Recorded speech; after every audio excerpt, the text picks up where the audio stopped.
Ndabaramukije mwese nshuti banywanyi bacu mukunda kandi mugakurikira amakuru n'ibiganiro dutambutsa kuri chaîne yanyu Himbwe Rudende ya Isange TV. Ichaîne ibashikiriza amakuru n'ibiganiro biba bigizwe kandi biba vyakura amatohoza mu rurimi rw'ikirundi. Ndabahaye mwaramutse abandi ndabahaye mwiriwe bivanye naho muherereye. Niteka n'umunezero ntangere byo gusubira kubana namwe banywanyi bacu mukunda kandi mugakurikira amakuru n'ibiganiro dutambutsa kuri chaîne yanyu Himbwe Rudende ya Isange TV. Ichaîne ibashikiriza amakuru n'ibiganiro biba bigizwe kandi biba vyakura amatohoza mu rurimi rw'ikirundi. Reka rero makengurukire kandi mbahe kaze mu makuru yacu yo muri iki gitondo. Hakaba ari amakuru rero na cane haraza gushimikira ku ngingo nkuru zikurikira n'amakuru tuza kurabira hamwe ku bijanye n'ubuhemu ajuta Chef Benjamin Niyonzima yakorewe ikindi cigwa ku mitego y'iperereza ry'u Burundi.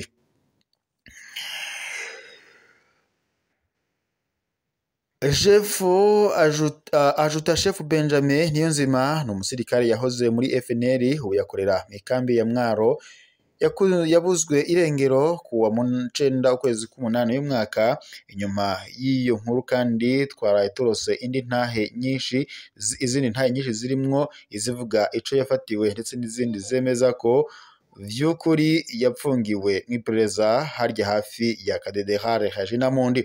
Kubijanye n'umwidondoro wiwe, hari abasirikare b'Imwaro batumenyesheje ko ajuta Chef Benjamin Niyonzima ategukira kampu Mwaro ubu ngo isigaye yitwa Brigade d'Artillerie, ahubwo ngo yegukira ishure ry'abasoda bato yari ringaho mw'ikambi ya Mwaro. Ajuta Chef Benjamin Niyonzima yari uwo bita sous-officier, aho murier ni ukuvuga ujejwe kwigisha gukoresha inkoho n'ibindi bigwanisho ndetse no kubibika. Munsi yiwe yari afise undi mu caporal chef ajejwe kubika ibigwanisho baca bita magasinieri d'armement. Dore umutego w'umugenzi intahe twarose igiriti. Hari umugenzi wa Benjamin bakora akazi kamwe ariko wewe akorera muri 2e division militaire Igitega. Yamuhenze ngo ko yasanze abura amasase 1400 ya Kalachnikov, niko kumusaba ko nimba Benjamin ayafise yo mufasha akayamuha kugira ngo azibire ico gihengeri yari yagize. Muri make ngo mu centre de distribution amasase ngo ni menshi cyane kuko niyo ngo bishishiriza ko abashasha mu bijanye no kurasa. Igihe Benjamin ngo yatangura akazi hari amasase batari ngo baraharuye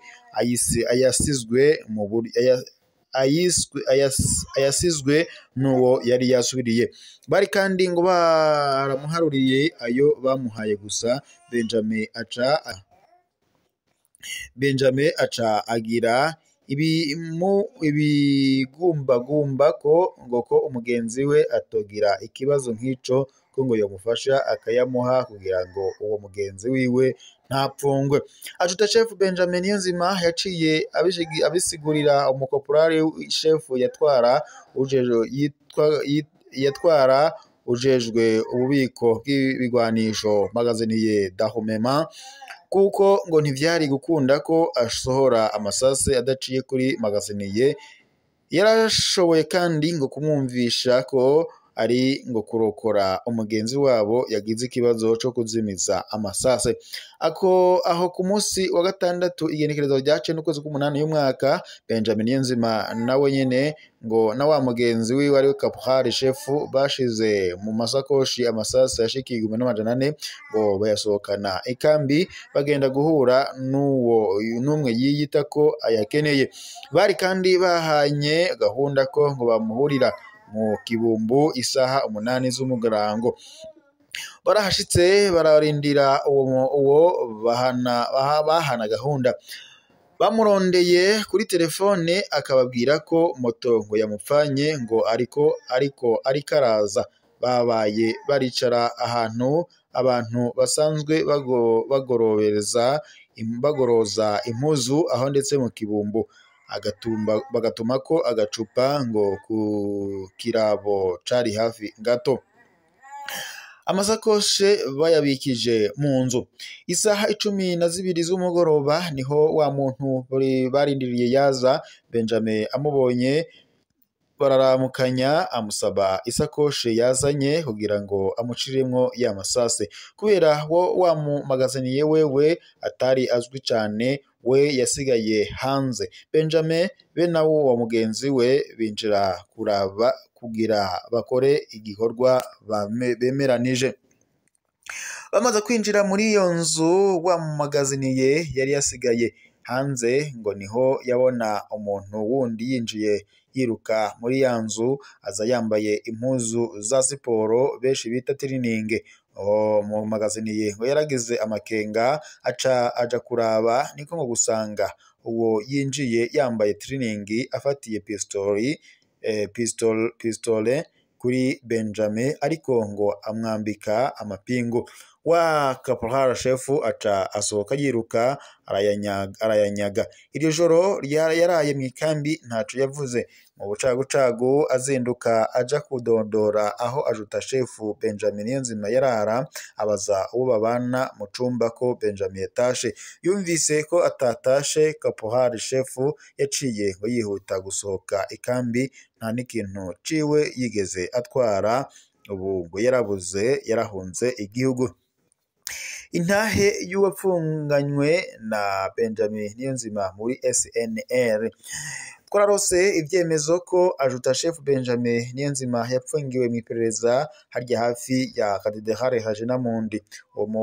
Umwe mu bo bapfunganywe yatubwiye ati, jewe Benjamin Niyonzima yaransanze muri documentation, yaje yakubiswe bidasanzwe. Yarambwiye ko yazize amasase bamufatanye, yambwiye ko documentation imwagiriza ko ari amasase yari yatumwe n'umuntu avuga ko ariko ashinga ikiroberi. Uwo muntu ngo yoba yari muri kimwe mu bihugu vyo mu karere. Benjamin yambwiye ko yasohoye amasase, yabivuganye n'umutwara mu ikambi, ntiyamenye ko wari umutego. Jewe namusize muri documentation, sinzi ivyoba byarakurikiyeho mu nyuma. Ariko kandi rero ngo harya muri documentation birashika bakanyegeza umuntu ahapfungiwe, ku buryo ngo abiwe baje kumurondera bamubura.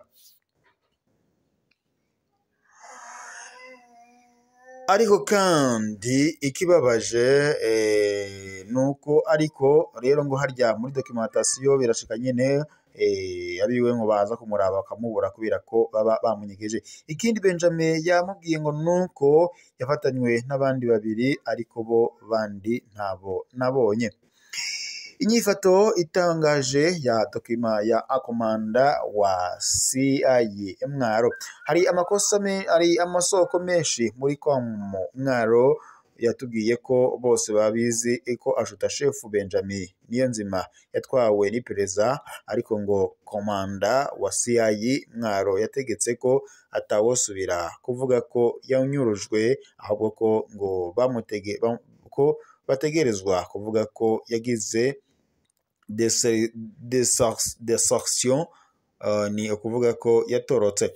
Komanda wa CIA Mwaro yarakoze isuzuma, arabona ko ngo ata kintu na kimwe Benjamin yatakaje mu vyo yari ajejwe. Yaragiye no mu cumba ca Benjamin, arabona ko yasize ivyiwe byose mbere n'amafaranga. Ivyo ngo berekana ko neza ko Benjamin atatorotse. Komanda wa Mwaro niwe yatanguye kumenya ko ajuta chef Benjamin Niyonzima apfungiwe muri documentation i Bujumbura.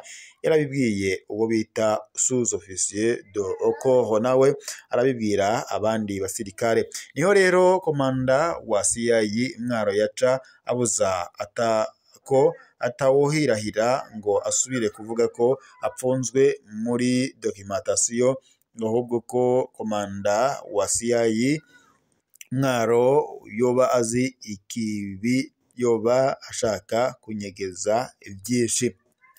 Benjamin Niyonzima yaguye mu mutego utoroshe nk'uko tumaze igihe tubigisha amayeri n'imitego y'iperereza ry'u Burundi. Hano biraboneka ko ari byo Adjudant Chef Benjamin Niyonzima yaguyemwo. Yarahenzwe ibyo kujana amasasu, aranabivugana n'abandi, ntiyamenye ko ari umutego.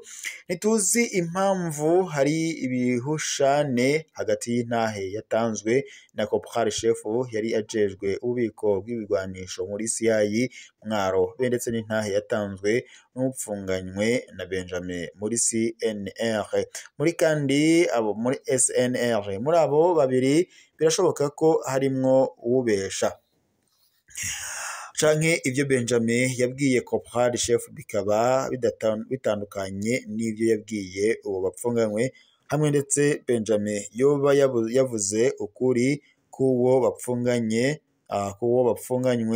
ubuhemu yazoba yabukorewe n'abantu benshi mu bo bari basangiye amabanga.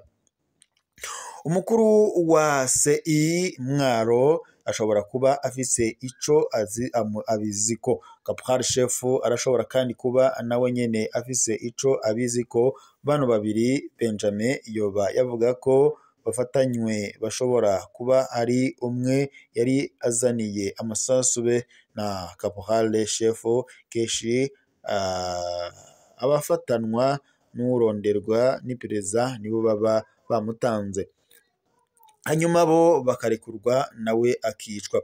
Kubona rero muri documentation bavuga ko Adjudant Chef Benjamin Niyonzima amurungitse mu mpimba kandi atari byo, ni ikimenyetso kibi cane. Arashobora kuba yarishwe. Hano ntituje kumwemeza ko yoba yarishwe canke ngo guhendwa canke kudahendwa ko Adjudant Chef Benjamin Niyonzima igihambaye nuko yajanwe mu butungane, yojanwa mu butungane akisigura ku vyo yagirizwa. Atsinzwe yohanwa hisunzwe amategeko. Iperereza ntirirekurwe kwica abo ifashe canke ngo kubanyikisha bakaburwa irengero ryabo. Abatari bazi rero ivyo Adjudant yoba ariko arazira n'ivyo byose. Impanuro turasubiriye kandi gusaba abafise ababo banyurujwe muri ino misi, muri Nyandagaro Nyakanga uyu mwaka, ko kwihuta kubatabariza. Ntimusubire guhendwa ngo nimunume niho muzoba mwikingiye. Ntimusubire kandi guhendwa ngo mutange amafaranga baca babarekura. Ni mwihutire kandi nyabuna kumenya ico abanyu bafatiwe. Itegeko riri muri SNL ubu nuko ufashwe yagirizwa kuvugana n'imihari igwana aca yicwa. Imiryango myinshi iriko iribwa amamiliyoni kandi abayo bamaze kwicwa. Turasubire kandi gusemerera umuntu uwo ari we wese yahora avugana na Habe ayanyagikare. Bose bariko barafatwa amatwi adusumira babaca abicwa, nkuko ndetse n'amakuru ku rubuga abishikiriza. Ngivyo rero ibijanye n'intahe ya Chef Adjudant Chef Benjamin Niyonzima, nkuko intahe twahawe n'amasoko yacu abishikiriza. Kuri ubu ngubu rero iperereza ry'u Burundi ribandanya kunyuruza abanyagihugu itandukanye, haba bari abasirikare cyangwa se abanyagihugu basanzwe. Iyo bakumvise ko amakuru baca baguhiga bakakunyuruza.